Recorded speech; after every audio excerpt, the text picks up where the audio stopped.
Buenas tardes, muy buenas tardes y bienvenidos con todos y todas. Muchas gracias por su asistencia. A continuación les presentamos al grupo de jóvenes que integran el programa de voluntariado y que esta tarde van a estar con nosotros participando de esta charla informativa. Nos acompañan Carol Monge, ella es integrante del programa de voluntariado. También está la señorita Milagros Vadillo, el señor Boris Zulca y Fabel Fabricio, a quienes les agradecemos su asistencia como expositores esta tarde. Buenas tardes, chicos. Carol, adelante. Buenas tardes. Buenas tardes a todos. Buenas tardes con todos y todas.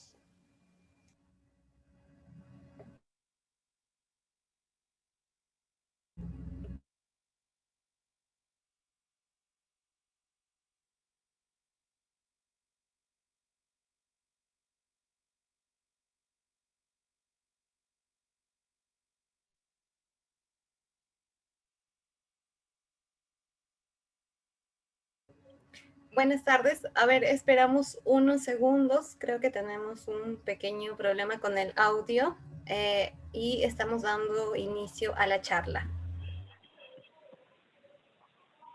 Sí, Sally, ¿me pueden escuchar ahora? Claro, sí, te escuchamos. Adelante. Sí, bueno, estaba explicando las pautas, ¿no? No podemos prender los micrófonos en todo este tiempo.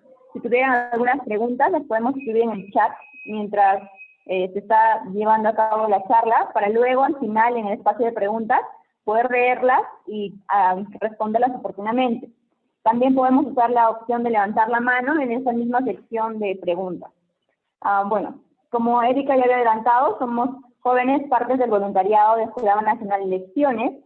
Este es un espacio organizado de participación que está promoviendo la inclusión de las y los jóvenes en el campo social y político del país como actores estratégicos para fortalecer la democracia y también construir la ciudadanía. Como hemos visto, a veces de hecho el Perú es algo que actualmente está enfocándose en ello. Bueno, para comenzar con esta dinámica, les pido disculpas por el video, pero felizmente sigo comunicándome por aquí. Vamos a empezar con una dinámica. Como sabemos, hemos vivido un año de sorpresas y de muchos cambios y muchos retos para nuestros gobernantes y para todos en nuestra vida. Entonces, seguramente en algún momento hemos tenido alguna iniciativa, hemos tenido algunas ideas para poder cambiar todo esto. Entonces, quisiera, por favor, la participación de alguno de ustedes, de alguno de los presentes, para hacer esta dinámica. Si yo fuera presidente, para responder, ¿qué harían ustedes si fueran el presidente o la presidenta de la República? ¿Alguien se animaría a contestar encendiendo su micrófono?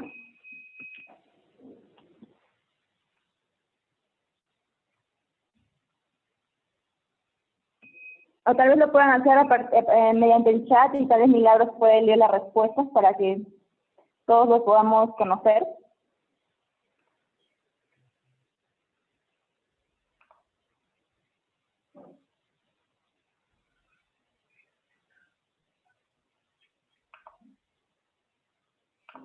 Milagros, ¿no hay ninguna respuesta? Si deseas, pues.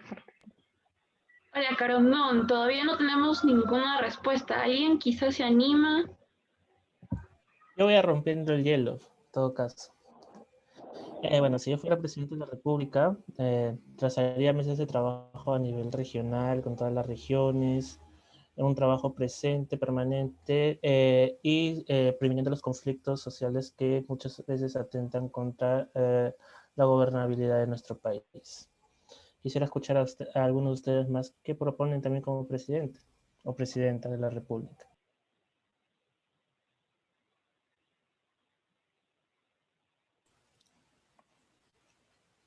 Buenas tardes. ¿Se me escucha? Quiero primero Sí. confirmar si me escuchan. Sí, te ¿Sí? escuchamos. Muchas gracias. Sí. Ante todo, gracias por la invitación. Mi nombre es Andrés González. Soy abogado de profesión y he participado activamente en la administración pública durante toda mi carrera, profesional. Creo que más allá de practicar, de esbozar una respuesta a la pregunta tan importante que es ¿qué podría hacer yo como presidente de mi país? Lo principal es conocer la realidad nacional. Para poder nosotros atender a un enfermo, a alguien que tiene un problema, como es nuestro país y todos los países del mundo, porque no existe ser humano ni institución sin problemas. De hecho, es parte inherente de la vida tener problemas día a día. La diferencia está en cómo resolvemos esos problemas, cómo atendemos esas necesidades. Así que lo que yo creo que primero todos tenemos que pensar es en dónde vivimos. Tenemos que llegar a ese punto de conocer nuestro país, la realidad nacional. A partir de eso, y con la poca experiencia, porque pues considero que a mis 40 años aún me falta mucho por conocer de la administración pública, creo que lo principal que debemos atender, debemos empezar con las nuevas generaciones, es la educación. Tenemos que atender la educación. ¿Y por qué? Y quiero llevar esto al punto democrático, porque estamos en este momento en un evento que tiene que ver con el sistema democrático. La teoría del derecho electoral, de la teoría del Estado, dice que el poder es del pueblo. El poder es del pueblo porque el pueblo es el soberano. Los gobernantes son la mera representación, los elegidos del pueblo. Pero si el pueblo es el soberano, lo primero que hay que hacer es educar al soberano. Esta frase no es mía. Esta frase es clásica en todas las facultades de Derecho. Primer curso que llevamos, Introducción al Derecho. Si el pueblo es el soberano, lo primero que hay que hacer es educar al soberano. Y en ese sentido agradezco al Jurado Nacional de Elecciones y sobre todo al voluntariado del Jurado Nacional de Elecciones por llevar a cabo estos eventos.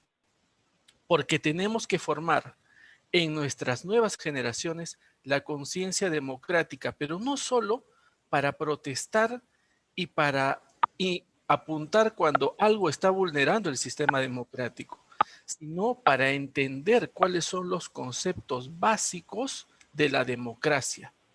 Así que esa es mi propuesta, esa es mi idea y es lo primero a lo cual yo apuntaría si fuera presidente del Perú, educar al pueblo. Gracias.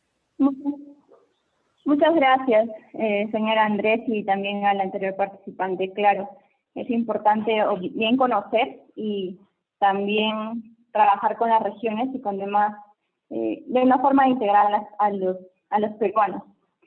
Esta dinámica de la democracia pueda funcionar. Y bueno, entonces podemos, como ya nos ha ido adelantando el señor Miguel, algunas indicaciones de qué vendría a ser la democracia, podemos entender esta como una, si nos ayuda con la diapositiva, claro. La democracia viene a ser entonces esta forma de gobierno donde las autoridades son elegidas por el pueblo, es decir, por todos nosotros, sin distinción alguna. Y ahora, justamente, nos estamos acercando a esta fecha, estamos próximos a elegir a nuestras autoridades a nivel nacional. Y para este proceso, que es muy importante, y debido a que es también el fundamento de esta forma de gobierno, se tiene que realizar con mucha rigurosidad.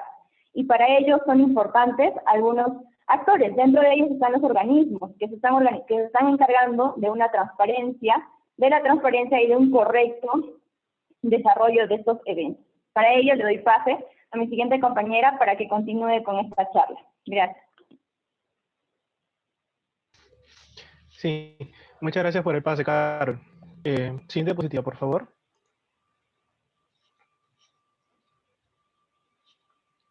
Bueno, como ya lo mencionó la compañera, nosotros poseemos unos organismos electorales que justamente se encargan de velar porque las elecciones se lleven de manera adecuada. En el caso peruano, estos organismos vienen a ser el Jurado Nacional de Elecciones, viene a ser la OMPE, la Oficina Nacional de Procesos Electorales, y el RENIEC, el Registro Nacional de Identidad y Estado Civil. Ahora, ¿de qué se encargan estos organismos? Está bien, lo necesitamos para que el proceso se lleve de manera adecuada. Pero ¿qué hace exactamente cada uno? En el caso del Jurado Nacional de Elecciones, este se encarga de administrar justicia en cuanto a materia electoral nos referimos. Un ejemplo, una lista tuvo una observación en su inscripción o cualquier cosa, el Jurado Nacional de Elecciones es quien se encarga de solucionar esos casos. A su vez, se encarga de fiscalizar el proceso electoral. Un proceso electoral no se hace por hacer. Tiene que haber alguien que verifique que se está cumpliendo los protocolos para que se realice de manera transparente. Disculpe, creo que se está colando un micrófono por ahí.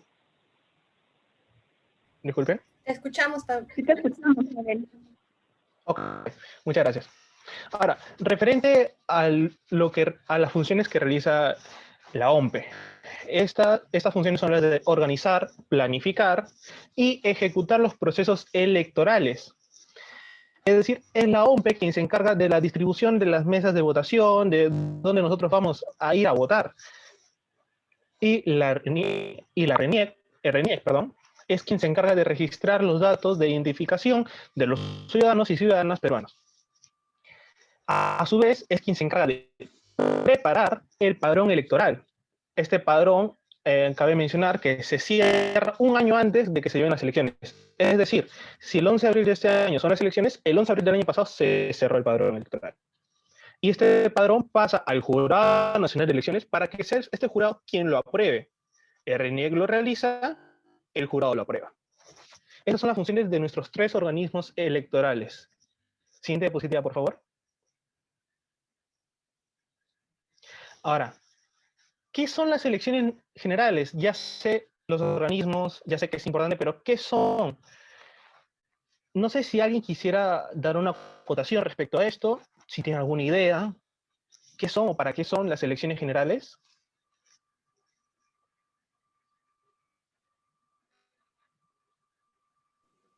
Hola, ¿se me escucha? Sí. Ya, bueno, tengo entendido que las elecciones generales es para escoger a nuestro nuevo presidente, a los congresistas y a los miembros del Parlamento andino. Gracias. Claro, exacto. Está bien la respuesta. Siguiente diapositiva, por favor. Como dijo Kimberly, las elecciones generales son justamente un proceso electoral el cual se realiza cada 5 años para elegir a nuestras autoridades y, como se mencionó, a nuestros presidentes, congresistas y representantes en el Parlamento andino.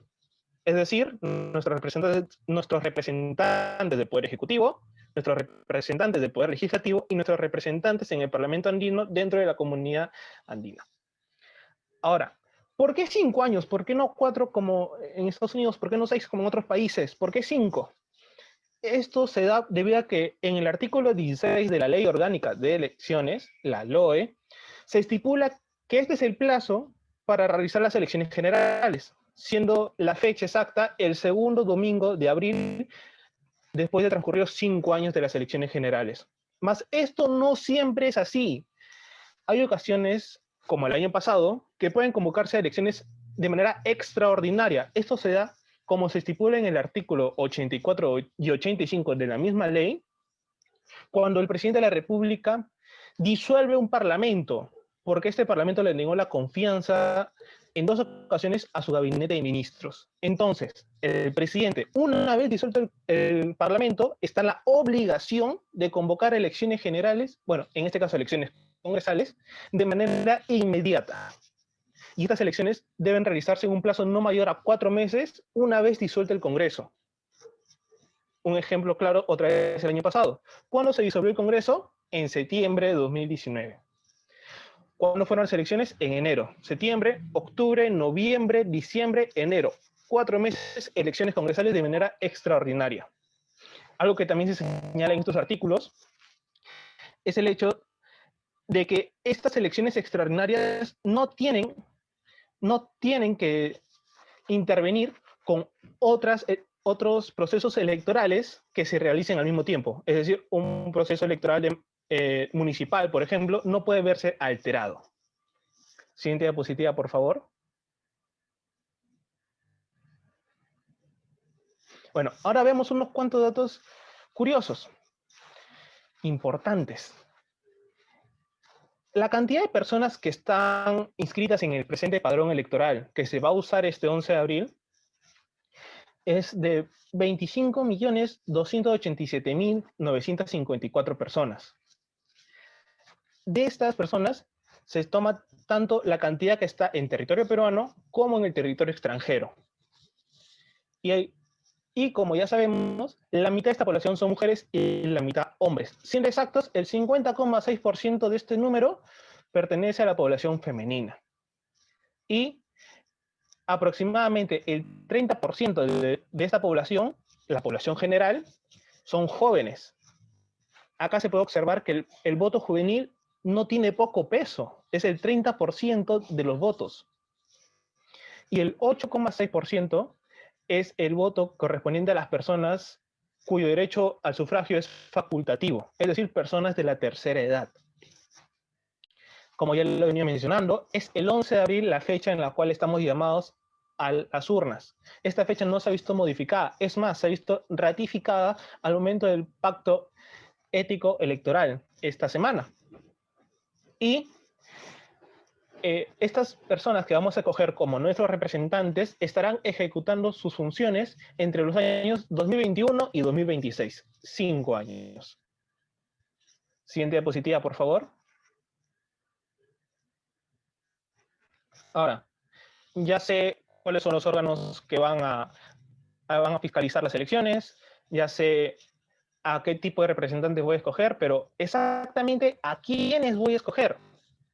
En el caso del Poder Ejecutivo, vamos a escoger una lista presidencial. Estas listas están compuestas por un candidato a presidente y 2 a vicepresidentes, como se puede observar en la diapositiva.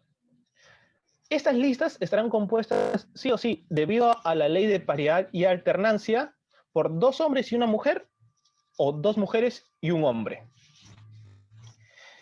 ¿Cómo va a ser el orden de estos individuos?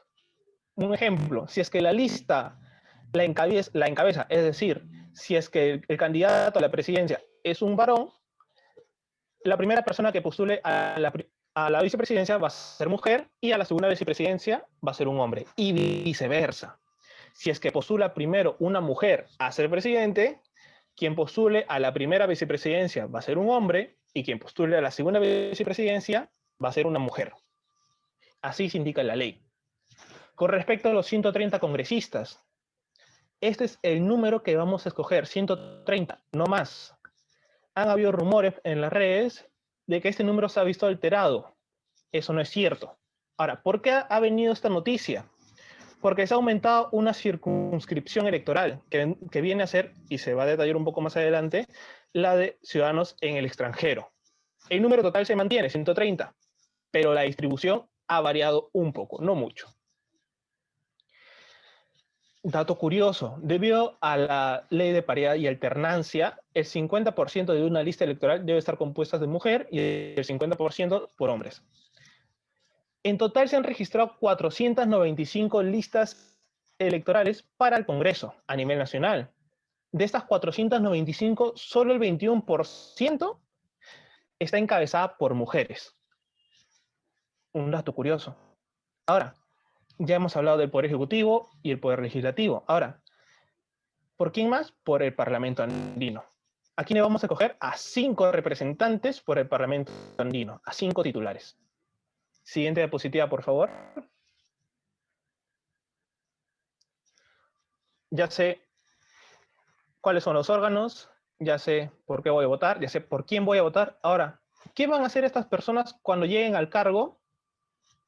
En el caso de quien llega a la presidencia de la República, va a ser el jefe o la jefa del Poder Ejecutivo. Es quien se encarga de dirigir y aprobar la política general del gobierno.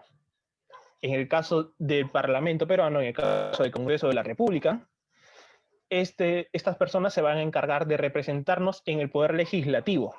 Y sus funciones son representar, legislar y ejercer control político o fiscalizar. Y en el caso del Parlamento Andino, este es un órgano deliberante en el sistema andino de integración. La naturaleza de este órgano es comunitaria y representa a los pueblos en la comunidad andina. Y el Perú está dentro de esta comunidad andina. Todos estos órganos los pasará a detallar mi compañera a continuación. Le cedo la palabra. Gracias.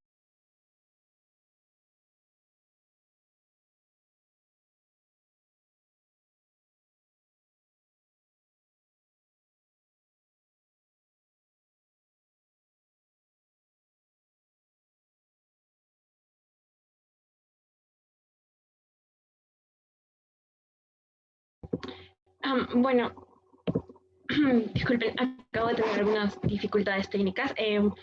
Bueno, como ya mencionó mi compañero, tenemos 3 diferentes instituciones cuyos representantes van a ser elegidos en las en las futuras elecciones generales de abril de este año.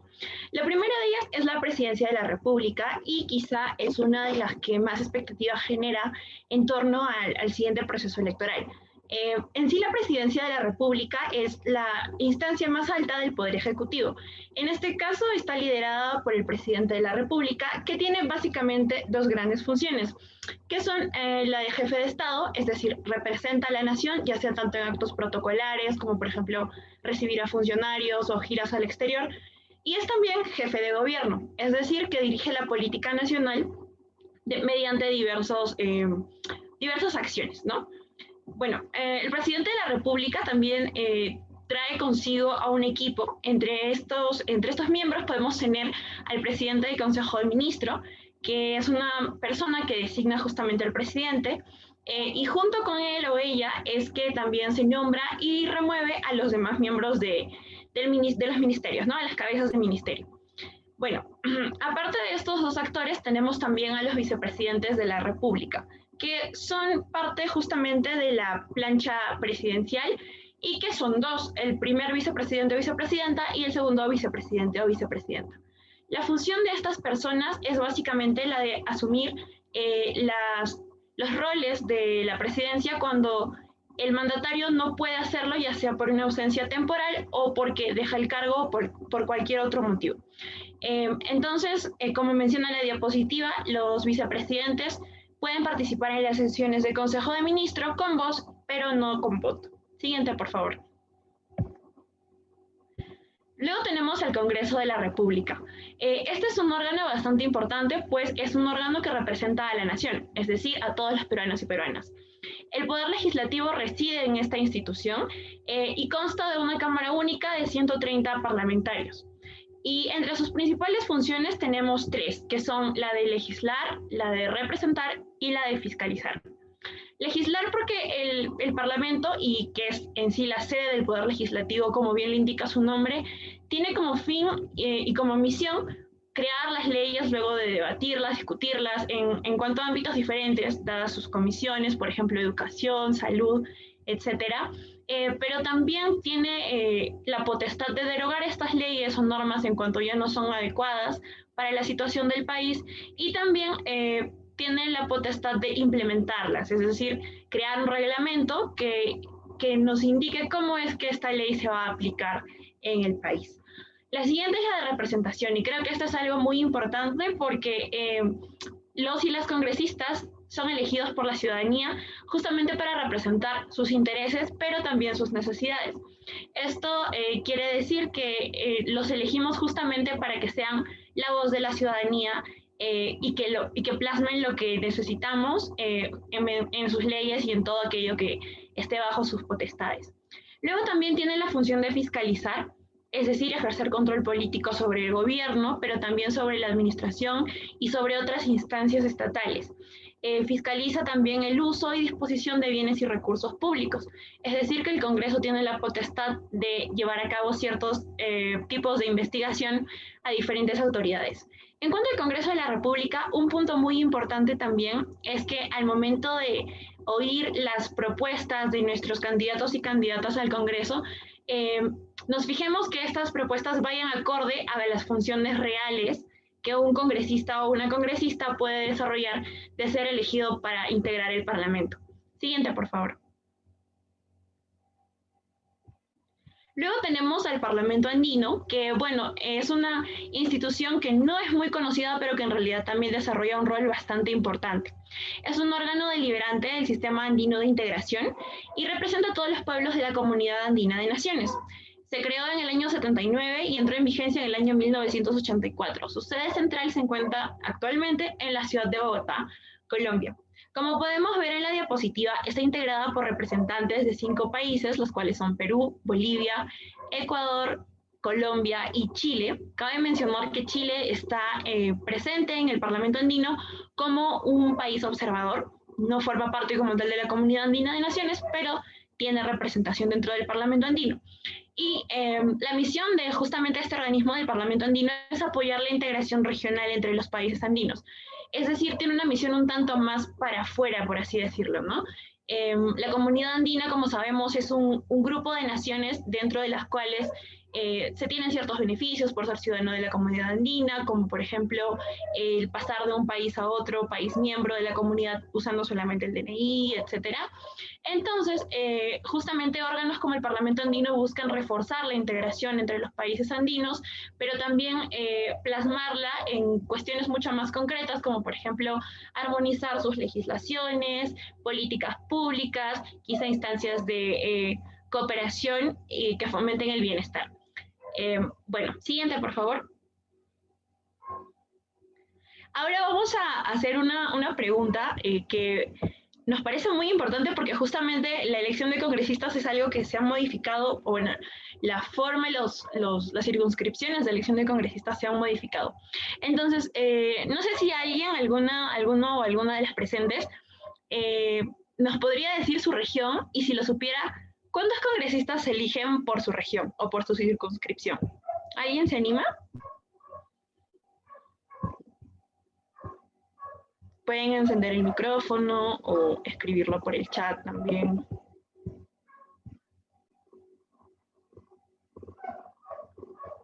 No, nadie, una idea, podemos adivinar. Ajá, Boris comenta que por Callao son 4 representantes. ¿Alguien más? Muchas gracias, Boris. ¿Alguien más? ¿Por ahí? ¿No? Bueno, entonces, siguiente diapositiva, por favor.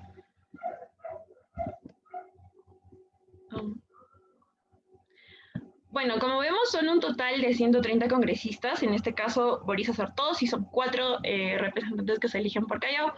Y bueno, como podemos ver también, existen diferentes números de escaños congresales que se eligen por cada región.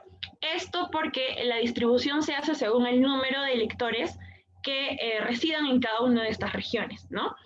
Como podemos ver, son un total de 27 circunscripciones de elección de congresistas. Están los 24 departamentos, Lima dividido en Lima provincias y Lima metropolitana. Y en este proceso, bueno, también está la provincia constitucional del Callao, obviamente. Y en este último proceso vamos a elegir también a 2 congresistas que representen a los residentes peruanos en el exterior.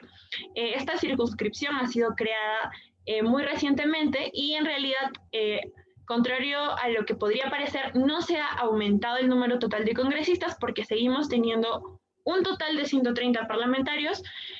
Lo que ha sucedido ha sido una reacomodación de los números de escaños que van asignados a cada región, ¿no? Entonces, la novedad justamente es la creación de esta nueva circunscripción. Tenemos un total de 27 circunscripciones ahora, pero seguimos teniendo un número global total de 130 congresistas. Ahora pasaremos al tema siguiente con Boris. ¿Qué tal? Muy buenas tardes con todos y todas. En esta oportunidad, por favor, señorita Erika, a la siguiente diapositiva. En general, pues, vamos a ir a una contienda electoral, vamos a elegir a nuestros representantes a nivel nacional, a nuestro Congreso, a nuestro presidente o presidenta y representantes del Parlamento Andino. Y vamos a realizar una acción muy importante, el voto. ¿Pero qué es el voto? El voto, pues, para explicar qué es el voto es importante tener en cuenta quiénes votan y quiénes votamos. Somos los ciudadanos de la República del Perú. Y bueno, quisiera dejar el micrófono abierto para, si alguien tuviese una noción de lo que es la ciudadanía. ¿Alguien? Escucho. Bueno, la ciudadanía es, bueno, yo lo voy a explicar. La ciudadanía es la pertenencia que tiene una persona hacia una comunidad. Esto genera derechos y deberes. Y en general, pues el voto también es parte de la ciudadanía, puesto que es un derecho político y es un deber de todos los ciudadanos que tenemos con nuestra nación. Es un derecho tal cual como la vida, como el trabajo, la salud. ¿Y eso qué quiere decir? Que nadie nos puede negar a votar, nadie nos puede inhibir de votar. Y es un deber que todos los ciudadanos y ciudadanas tenemos. Por lo tanto, implica un compromiso ciudadano, una oportunidad para expresarse si deseo que este candidato no continúe, o si deseo darle, debido a la información que yo tengo, votar por cierto candidato y expresar mi intención de voto. Y también es parte de la participación ciudadana, es parte de la ciudadanía activa, que vamos a las urnas, votamos, nos informamos, etc. ¿Y qué pasa si no votas? Efectivamente, pues si no votamos, dejamos el futuro en manos de otros electores. Quizá yo no vote, pero quizá mi compañero, el señor Fabel, la señorita Milagro, la señorita Carol, etc. Y todos ustedes, quienes son mayores de edad y ciudadanos, tendrían esa labor de tener el futuro en sus manos, quién será el presidente o la presidenta, nuestros congresistas, etc. Y efectivamente, pues la democracia se debilita, porque así como si yo decidiera no votar, efectivamente, no dos, tres personas, miles y miles de personas podrían pensar igual, y efectivamente, pocas personas votarían y pocas personas quedarían en sus manos el futuro de nuestro país. Y efectivamente, como todos sabemos, se pagará una multa que si no eres mayor, si no eres mayor de 70 años vas a pagar una multa porque el voto es obligatorio. A partir de los 70 años el voto es facultativo en nuestro país. Siguiente, por favor. Pero efectivamente, pues, para ir a votar, pues, es una decisión importante. Un proceso electoral no se da de la noche a la mañana. Y efectivamente, para decidir por quién voy a votar, es necesario informarnos. Tener en cuenta el plan de gobierno, que es el documento que contiene un resumen de los lineamientos de gestión que va a tener el partido político si es que éste llegase a gobernar. Y la declaración jurada de hoja de vida, que contiene los detalles personales, pues, de los candidatos, candidatas, su situación académica, su experiencia laboral, experiencia política, antecedentes, etc. Toda esta información nos ayuda, siguiente por favor, nos ayuda a seguir un proceso de voto informado. Es necesario, a través de estos documentos, poder informarnos por nuestros candidatos. Si yo vivo en Ancash, efectivamente voy a tener que informarme del candidato que van al Congreso en Ancash. Yo que vivo en Callao debo informarme por candidatos que van a la región Callao. Todos nosotros, quienes somos peruanos, debemos informarnos también de quiénes son los candidatos a la presidencia de la República y Parlamento andino. Informándonos podemos tomar una decisión. Podemos comparar esas hojas de vida, podemos comparar esos planes de gobierno y podemos decidir por quiénes podrían merecer nuestro voto. Y una vez decidido, podemos ir a votar. El día específico, que es 11 de abril, siguiendo las recomendaciones de los organismos electorales, puesto que este es un proceso electoral singular. Para ello, el Jurado Nacional de Elecciones ha implementado una herramienta sustancial que nos ayuda a informarnos. Siguiente, por favor. Que es la página Voto Informado.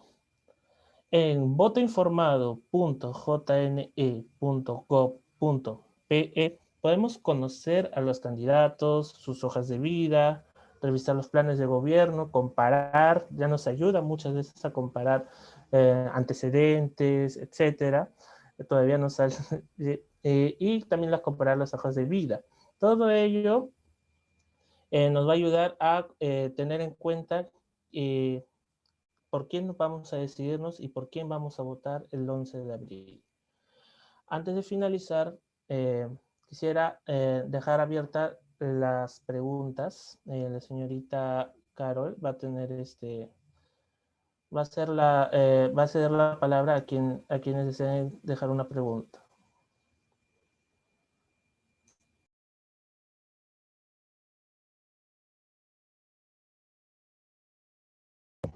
Si desean, también pueden escribirnos sus consultas por el chat de Zoom. O levantar la mano. Carmen, la multa por si no vas a votar. Específicamente, sí, la multa varía de acuerdo a dónde residas. Si es un distrito muy pobre, es 0.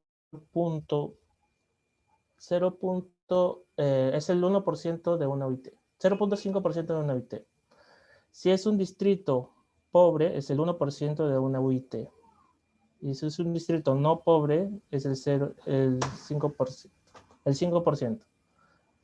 El 2% de una UIT. Y bueno, específicamente, si eres miembro de mesa y no ejerces tu labor como miembro de mesa, ese es el 5% de la UIT. En la actualidad la UIT es 4.400 soles. Específicamente, eso ya lo lleva el registro de distritos pobres o no pobres, eso ya es elaborado a partir del INEI y se lo eleva al Jurado Nacional de Elecciones. Gracias, Boris. Bien, también tenemos la pregunta de Jenny Martínez. Está levantando la mano. Adelante, Jenny, puedes encender tu micrófono. Te escuchamos.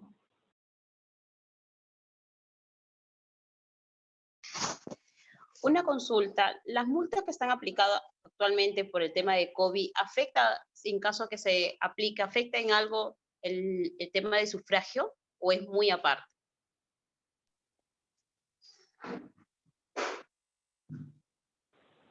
¿Se refiere a que si nos podrían exonerar de la multa por no ir a votar por temas de COVID, tal vez?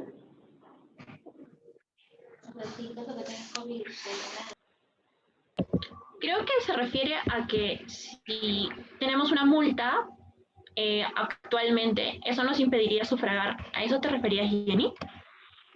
Sí, me refería al tema de las multas últimas que han sacado, el tema de COVID. Digamos que un ciudadano no aplique las leyes por un tema de que están en tema de tránsito, el orden de queda. No tiene nada que ver con el tema, estas multas que están aplicadas nuevas, no tiene nada que ver con el tema de multas, con el tema del jurado, o sí aplica para todo. No, Jenny. Incluso si tuvieras alguna multa por no haber asistido a una elección anterior, también podrías votar. No, eso no es impedimento para que tú puedas ejercer tu derecho y tu deber de ir a votar. Correcto, muchas eso gracias. También incluye las nuevas leyes. Sí. Ya, muy amable, gracias. ¿Alguien más que tiene alguna inquietud o algún punto que no haya quedado claro para poder recalcarlo?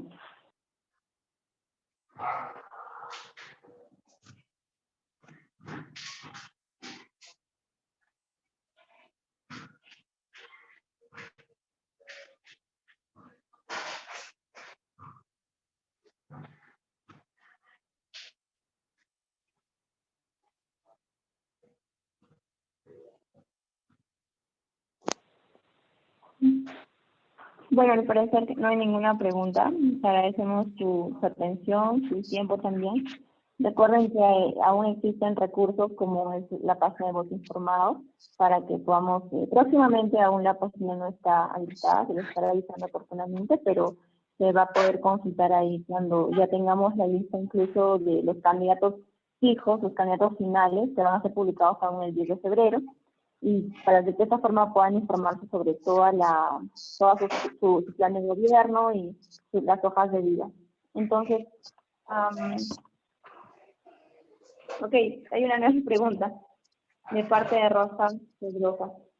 El pacto electoral, creo que se refiere al pacto ético, ¿no? Al que mencionaba Abel, el que fue justamente ayer fue publicado.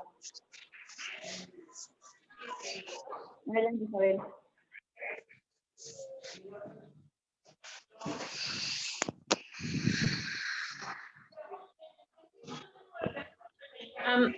Sí, justamente el pacto electoral es una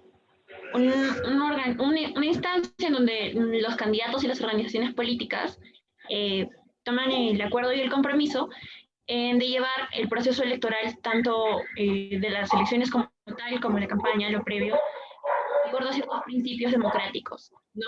Y se hace también con el fin de justamente promover el voto informado en la ciudadanía.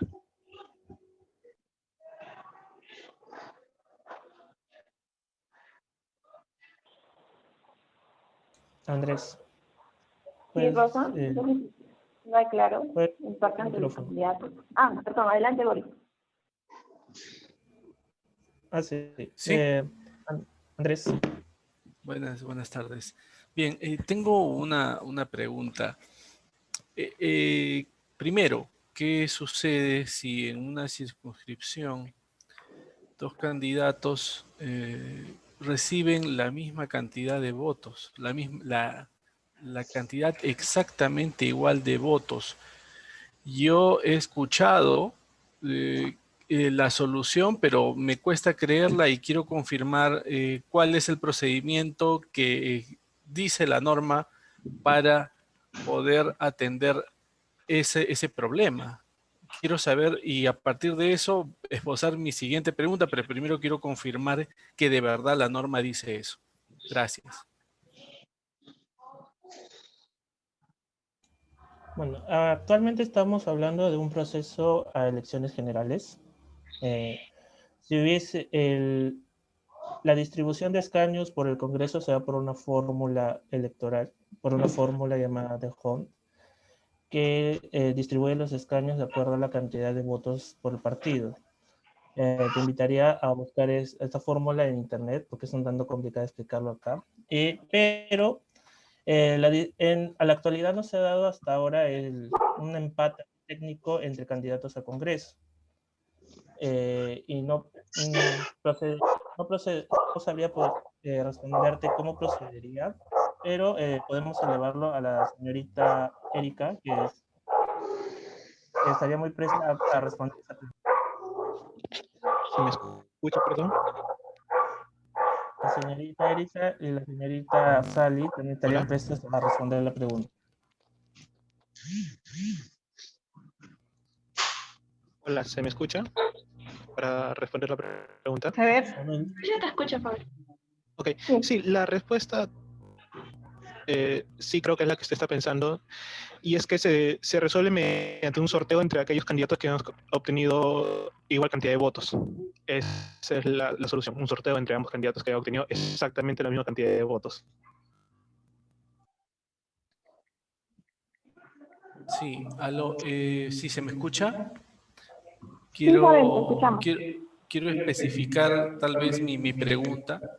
Voy a dar algunos detalles.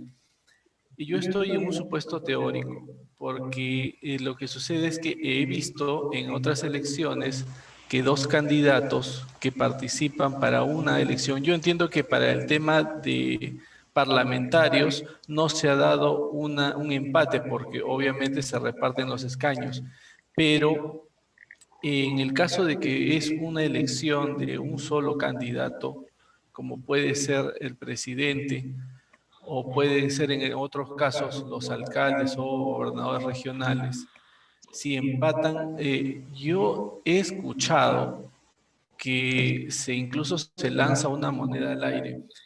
Yo deseo confirmar eso porque si es así, en un supuesto teórico, quiero saber cuál es el sustento tal vez democrático de incluir el azar en un procedimiento electoral. No es posible, tal vez por una cuestión de presupuesto, llevar a cabo otra elección o que exista un voto dirimente. Eso es lo que yo quería confirmar. Y ya que ustedes como voluntariado van a ser la nueva generación del sistema democrático, tal vez yo que ya soy de la vieja escuela, desconozco alguna teoría nueva en ese sentido sobre la cuestión democrática. Gracias. Es más una pregunta de opinión sobre cuál es la visión de ustedes para este procedimiento. Ok, buenas tardes. Buenas tardes, ¿qué tal? Muchas gracias, agradecemos su intervención. Bien, efectivamente, el caso que usted señala corresponde a la elección de elecciones municipales y las elecciones municipales concretamente. Como bien lo indicaba nuestro compañero Fabel, para el tema de lo que es la asignación de los escaños, la distribución de escaños en la elección congresal, tenemos dos criterios, la barrera electoral. Primero, la barrera electoral y luego la cifra repartidora, que es una fórmula matemática que se aplica para la elección de congresal.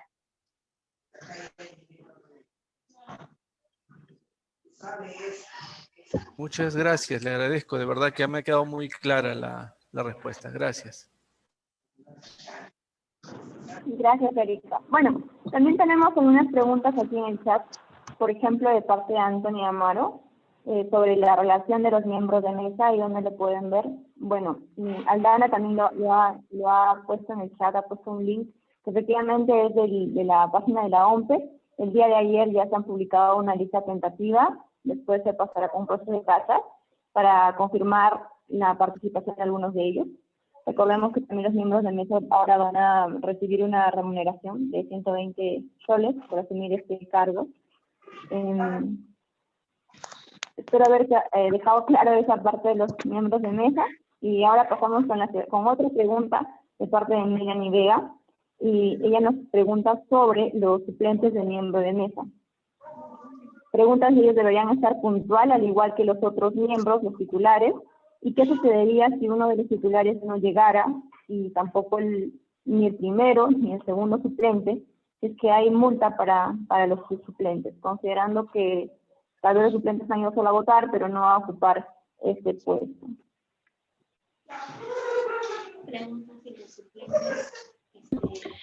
Sí, justamente respondiendo a la pregunta que nos formula Melanie, bueno, sí, teóricamente deberían estar tanto los miembros de mesa titulares como suplentes temprano, al momento de instalar la mesa, pero lo que pasa cuando no se presenta ninguno de ellos, es decir, si no se presentan ningún miembro ni titular ni suplente, los ciudadanos pertenecientes a esa mesa son quienes deberían tomar sus lugares, ¿no?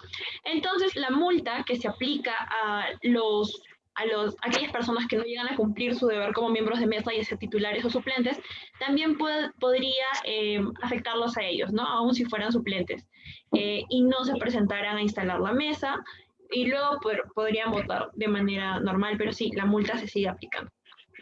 Sí. Milagros. ¿Sí? Milagros, si me permite muchas gracias, solo para complementar. Efectivamente, el recalcar que son 6 miembros de mesa los que son sorteados y los 6 se deben presentar para el momento de la instalación de la mesa de sufragio. Allí se determinará que por orden de prelación los miembros de mesa que se van a quedar efectivamente a ejercer el cargo. En un supuesto ideal que los 6 miembros acudan, es decir, los 3 titulares y los 3 suplentes, firmarán el acta, la lista de asistencia y procederán luego a votar. Ellos son los 6 primeros que van a votar. Y luego procede a retirarse, en todo caso, los suplentes si la mesa llega a ser instalada con los 3 titulares. ¿Qué pasa si, digamos, faltó uno de los miembros titulares? Pues inmediatamente sube el suplente que le toca, ¿no? El primer suplente, el segundo o el tercer suplente. ¿Correcto? Entonces, sí, si no se presenta a la hora que los convoca la institución encargada de la organización del proceso electoral, que es OMPE, sí son pasibles de que se les aplique la multa electoral correspondiente.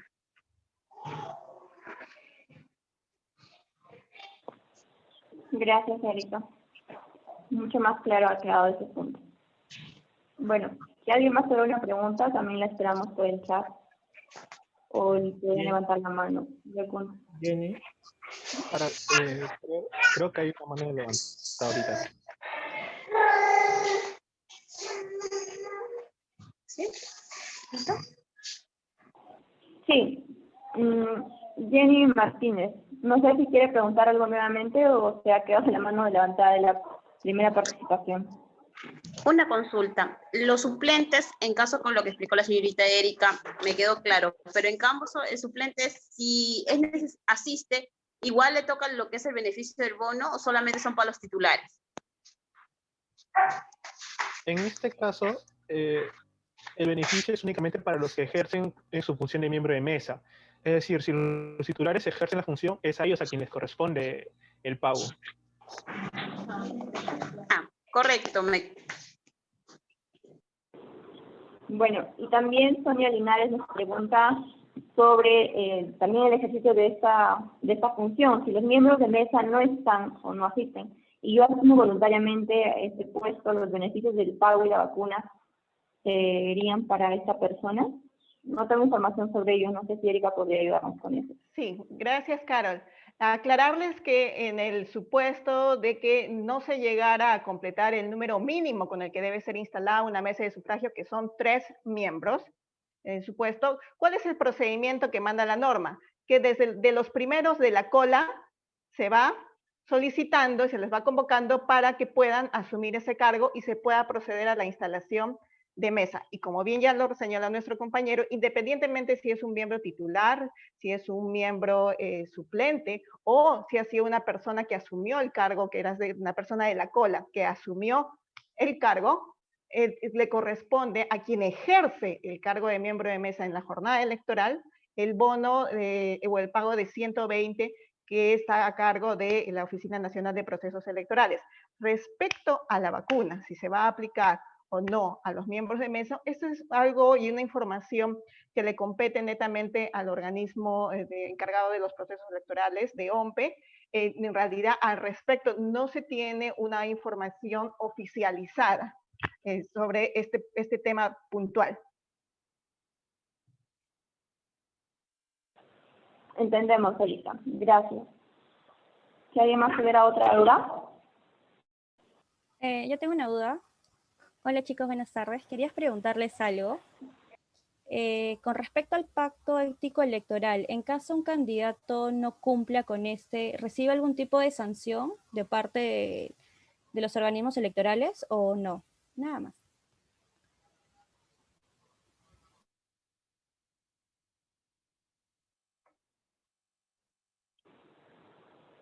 A ver, tal vez nos puedas ayudar con eso. Digamos, se pregunta. Sí, bueno, la información hasta donde tengo conocimiento es que sí, más es el Jurado Nacional de Elecciones, como ya lo mencioné, quien administra justicia en esos casos. Los detalles de la sanción, qué tipo o en qué intensidad se aplicaría, no los conozco. Erika, no sé si podrías ayudar con este caso. Sí, claro que sí. Pero a ver si escuché bien la pregunta. Estábamos hablando de una pregunta del pacto ético electoral, ¿correcto? Sí, te preguntaba si en caso el pacto ético electoral no es cumplido por alguno de los candidatos, ¿tiene algún tipo de sanción? Perfecto. Entendamos en primer lugar que el pacto ético electoral es un compromiso de honor. Entonces partimos de allí. Es un compromiso que han asumido públicamente las 17 organizaciones políticas que el jueves pasado han suscrito este documento que tiene varios puntos y compromisos. Es un compromiso que asumen públicamente con la ciudadanía, y entonces, por lo tanto los electores, y se comprometen a que la campaña política cumpla y se base principalmente en lo que es la difusión de propuestas, de información libre y de una campaña proselitista libre de agresiones, por ejemplo, y un buen uso y responsable de las redes sociales, por ejemplo, que es la innovación. Se ha creado un tribunal de honor que se instaló justo el día previo a la suscripción del pacto ético electoral, conformado por un grupo de personas notables, y quienes lo que van a hacer ellos, en caso que llegara algún pronunciamiento, alguna denuncia a través de los medios de comunicación u otros, de que algún incumplimiento de los compromisos que han suscrito estas organizaciones políticas, lo que hacen son pronunciamientos y exhortos de los mismos. No tiene un efecto, digamos, vinculante. No hay si se está entendiendo así, como una escala de multas, digamos, para aquellos que incumplan el compromiso firmado. sino son exhortos y pronunciamientos que sacará este Tribunal de Honor alertando a esta organización política que por allí se está incumpliendo o ha habido alguna conducta que sale de los compromisos que se habían establecido y acordado cumplir para esta campaña. Lo que no quita, ojo, eso es muy aparte de la labor de fiscalización que realiza el Jurado Nacional en cuanto a la legalidad del proceso electoral. Existe la Ley Orgánica de Elecciones y existe todo un procedimiento legal que se tiene que cumplir y eso es muy aparte del pacto ético que lo ve el área de fiscalización. No sé si quedó claro. Gracias, Elisa. Sí. Y sobre la fecha de la publicación o de la habilitación de la página de voto informado totalmente actualizada, ¿desde cuándo? ¿Hay alguna fecha todavía, Erika, o todavía no? Perfecto, muchas gracias por la consulta. Bien, lo que estamos aquí haciendo con esta charla, en la primera que realiza el voluntariado, es precisamente presentarles lo que va a ser el lanzamiento ya en los próximos días de la página del voto informado. Actualmente ya se están finiquitando lo que es la carga de información para esta página. Entendemos que ya muy pronto, no me atrevería a precisar un periodo exacto para que saliera, pero sí que estemos todos atentos porque va a ser a través de una campaña pública que se va a lanzar esta página de voto informado y que ya estamos en realidad muy próxima. Ahora, hay que entender ahí una fecha clave quizás. De acuerdo al cronograma electoral, tenemos al 10 de febrero como fecha límite para que se publique la relación total de las listas de candidatos admitidas. Entonces, a esa fecha, en realidad es cuando ya tendremos con certeza realmente quiénes son nuestros candidatos. Muchas gracias por esa aclaración. Cierto. ¿Hay alguna otra pregunta que podamos atender en este espacio?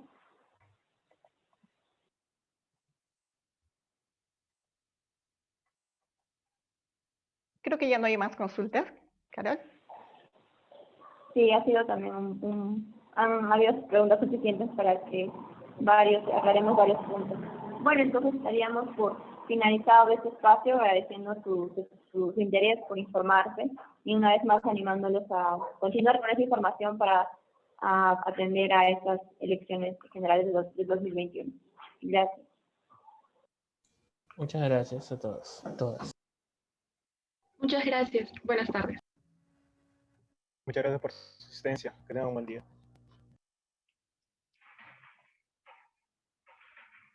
Muchas gracias por su participación.